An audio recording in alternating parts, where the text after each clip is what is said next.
Hi, my name is Kira McSpice. I'm a singer-songwriter from South Salem, New York. Over the past 4 years, I've been working on a series called The Migraine in 4 parts, which follows the 4 stages of the migraine headache, going from prodrome to aura to attack to postdrome.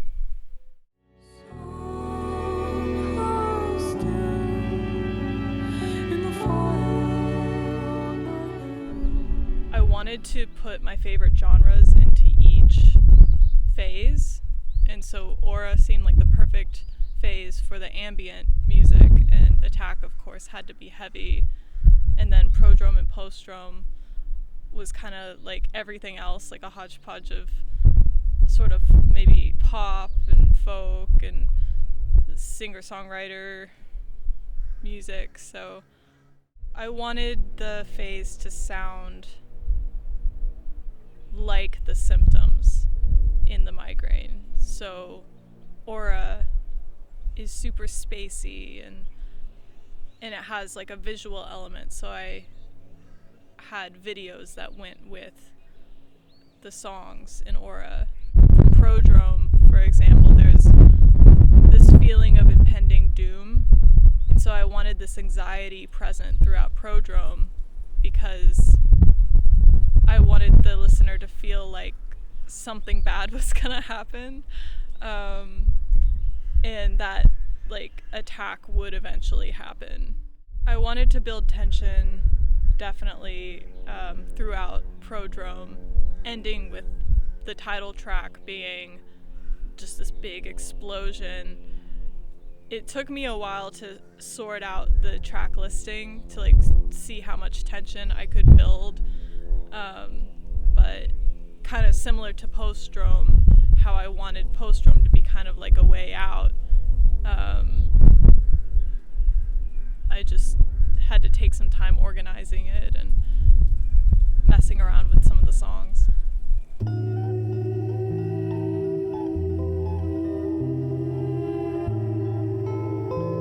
Learning about prodrome was a very interesting thing for me because not everybody, or most people, I think, don't realize that they're having a prodrome.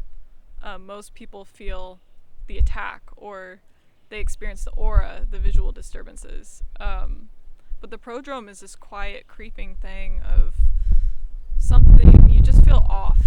And I thought that was really interesting. Same with postdrome. I don't think people know that there's like an after feeling that can like continue on for like a week even. Most people will say postdrome is a hangover of the migraine, where people feel, really just like hungover. But you can also feel very euphoric during it, which is why I have songs like Neve and Mirth, which are hopeful because the series is ending and the migraine is ending, but also because of that euphoria that's present in the symptoms of postdrome. But yeah, of course there is like always going to be a sense of like, something's up in my music because I can't just have it be happy for some reason, you know, I have to make it fucked up. So, and it is fucked up because the migraine will come back.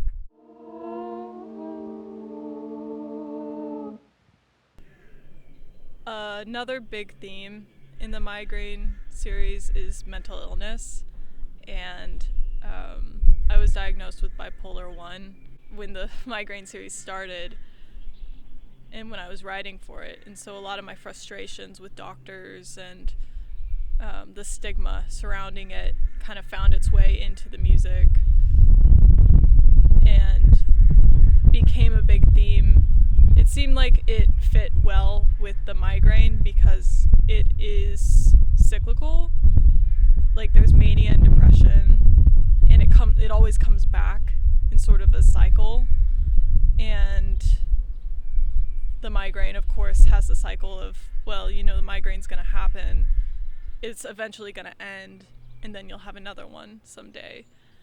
And then also, they're both disorders that you can't see. They're happening in your head, and so no one knows the amount of pain you're going through. They're also not very researched by doctors. There's not a lot of information on them, both mental illness and migraines. Yeah.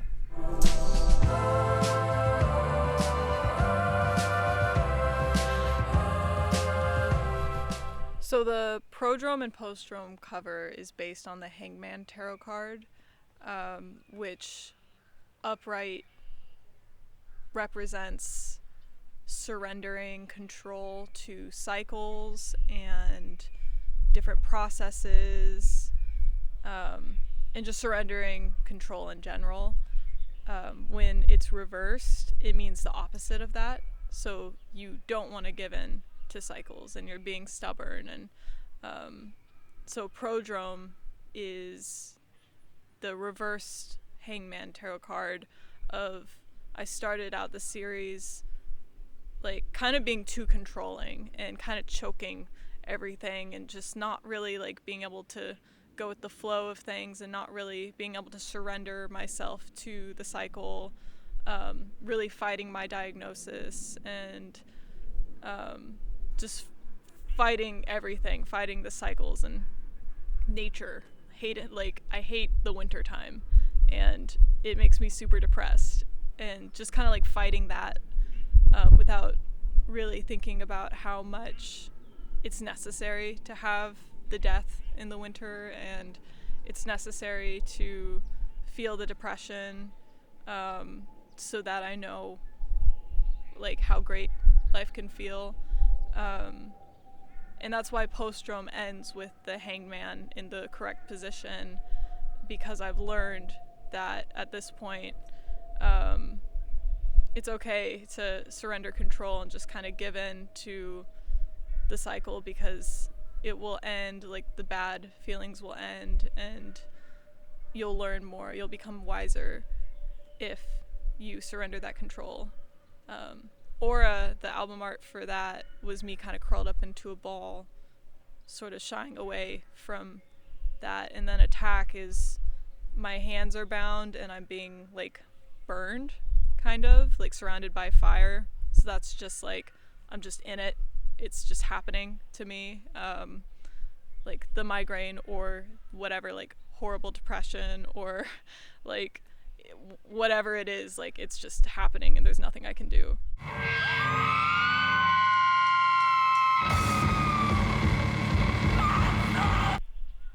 Yeah, I hadn't sang like that before in Attack. That was the first time I've ever screamed, sang,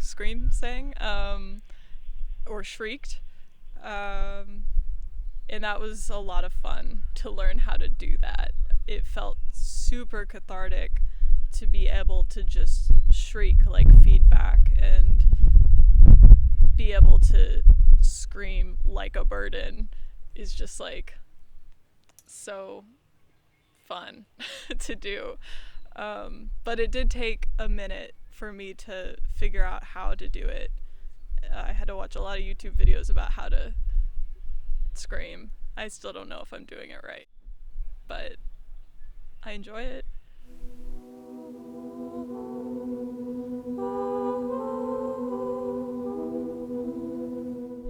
I definitely want to get a reaction out of people when they listen. Like, I do want someone to feel sad when I write a very sad song. Like, I want them to feel that, because like I was feeling sad. So like, and I think it's a very cathartic thing for someone to really be able to listen to something and go into that world and cry if you need to, or feel that loneliness or feel that depth of like sadness. Like for 000 in Prodrome, that's like a really sad song where I was feeling like really awful one day and wrote that and really like sank into it. And I would hope that maybe it helps people, but I don't know if I don't know if attack can help.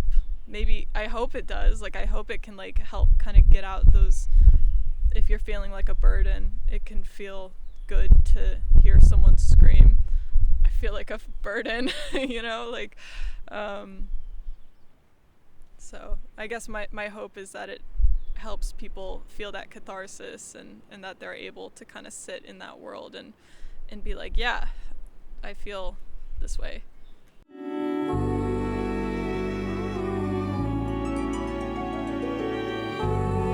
The 4 albums have definitely changed me in several ways.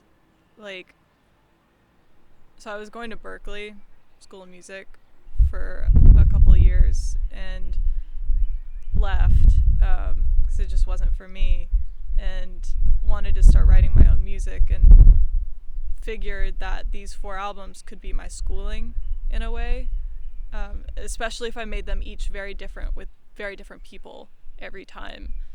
I thought that I would learn a lot, and I did. I learned so much about music, about writing songs, about working with people, working with different producers and musicians, and like, I learned so fucking much doing that. I am so glad that I did it.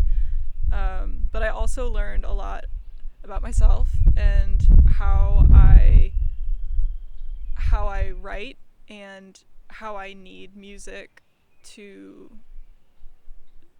fill my life, like, spiritually. I need to be able to transmute the feelings and the things that have happened in my life into art. Like, I just need to do that, because it's like a form of therapy, and I think with these 4 albums I've realized that that's something that's very important to me, and I need to keep doing that. So I'm really grateful that I saw it through and finished it.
And you think it's all dead.